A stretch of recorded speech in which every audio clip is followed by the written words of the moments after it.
thank you so much for joining us on another episode of the third day Home Inspector Bootcamp. Today we're going to be discussing inspecting sump pumps and the importance of sump pumps. So a lot of houses have sump pumps, and a lot of people don't really understand the importance of them. But with that being said, sump pumps are very important because what they do is they are bringing the groundwater and or the water in the basement pretty much from the inside of the house to the exterior of the house, which can prevent flooding and any issues. So it's important to inspect the sump pump regularly, because if the sump pump is malfunctioning and there is a flood in the basement, then essentially it's not going to be able to actually bring the water to the exterior. So the sump pump is your first line of defense when it comes to flooding and moisture issues. So inspecting a sump pump is very simple.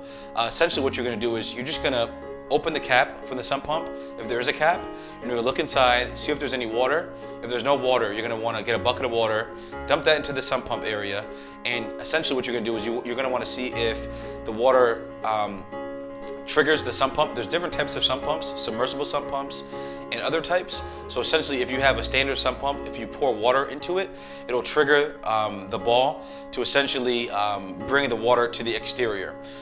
If you have a manual sump pump, and or if there's not enough water in the home, or you don't have access to that, essentially what you're going to want to do is you're going to want to lift the lever to essentially trigger the sump pump to bring the water to the exterior.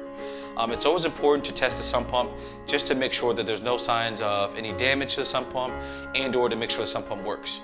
If you are having issues with the sump pump, it's definitely recommended to contact a qualified plumber to repair it and to make sure that everything is in good condition. So again, today we talked about inspecting sump pumps. On the next episode, we're going to be talking about inspecting attics.